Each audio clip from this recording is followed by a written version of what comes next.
At 35, I was kind of burned out from teaching, but I had been buying real estate for the 15 years that I was teaching. I don't know what I had, 8, 9 properties at 35. So I had enough real estate that I could retire, and I figured, well, I'm going to be I'm going to be in the real estate business. So I got myself an office, and I retired from teaching, and I got myself an office, and I went in and I sat there. Next day I sat there. The next day I sat there. The next week, the next month, I sat there. There was virtually nothing to do. When you own small investment properties, I mean, now it's condos, okay? But back then it was 2-family, 3-family, 5-family, 4-family houses, okay? There is nothing to do. And it was even better for me because I couldn't do anything. I could paint. That was, I could paint an apartment if it was vacant. But the plumbing and all of that, I didn't do any of that. I had a handyman. I got a call, there's a problem. I call the handyman, he goes over and he takes care of the problem. There was virtually nothing for me to do. So I retired to a job, and the job required nothing of me. I was going stir crazy. I was walking up and down the street. I had an office in downtown, and I'm just walking up and down the street. I'm like, please, somebody talk to me. Somebody, please. That's one of the first lessons that you should learn about real estate investing is, you worried about management? There's hardly no management.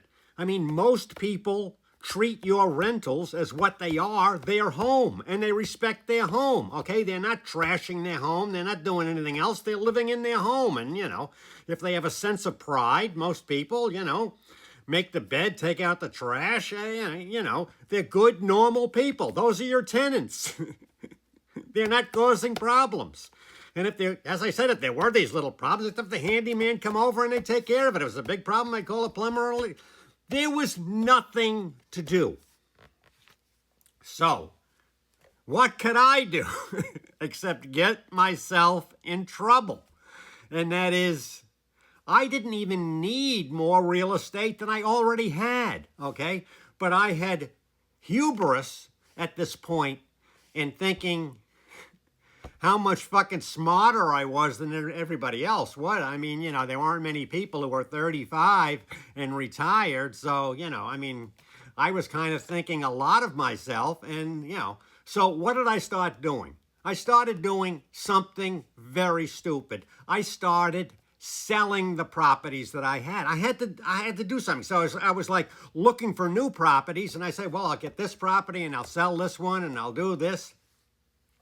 I mean, I bought this property here, let's say, for $53,000, and I can put it on the market for $79,000, and we'll see what happens. And somebody comes along and offers me 71, and I paid 53, and I think I'm a fucking genius. Okay, so this is what I was doing. I was taking these perfectly good properties that I had, and I was selling them, and I was buying. I was just like giving myself busy work.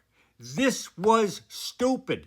This was insane, okay? I really was not somebody, I never wanted yachts or airplanes or, I was very comfortable living in the situation. I'm not saying, I had a nice house. I had, I was driving a nice car. Well, I had, back in those days, I always had a nice truck. Every other year I would buy a new truck. So, I took care of myself, but I was never thinking, oh, I have 30 units.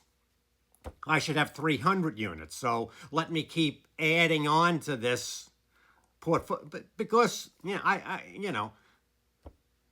why would I do that? There was no reason for me to do that. I didn't want to be, I was thinking, what the fuck? If I have, 30 units and I have, 90 units, all I'm doing is, is I'm going to have 3 times as many problems. So I'm just creating a job for myself where I'm going to be obligated to do all, right now I have to do nothing. So that's what I should have done. I should have found something and done nothing. I sold most of those properties, and I bought other properties and sold those, I fancied myself as this wheeler dealer. I was an idiot, an idiot. If I had the 8 or 10 properties that I had when I retired, those 8 to 10 properties are now worth 4 times what I'm worth right now. So in other words, I would be 4 times wealthier if I had fucking done nothing except held those properties, okay? And found something else to do. I don't know. I should have been saving the world or saving the whales or, I don't know what the fuck I should have been doing, but I should not have gotten into this wheeling, dealing, thinking I'm a big shot, flipping properties, blah, blah, blah, blah, blah. I shouldn't have done that. I should have found something else to do. So what I figured out, what I got into doing was I became the martial arts master, and I wrote a couple of books, and I was promoting the books, and I was just spending tons and tons of my real estate money trying to promote this nonprofit that it was all stupid. I had it made, and I imploded what I had done. And that was a big mistake. So, Harry Helmsley, who had a huge real estate thing, he always said, never sell anything. You buy it, never sell. What are you fucking selling it for? If you need money, you refinance, you get the money, but you keep the property, and you never sell. I knew that. I used to teach real estate. I used to teach people, never sell, never. And I was not taking that same advice myself. So what's the biggest real estate mistake that I made before I was 40? It was selling my properties and thinking that I was some kind of a big shot. And I wasn't a big shot. I should have just, I was sitting there bored and, I should have come up with something else to do.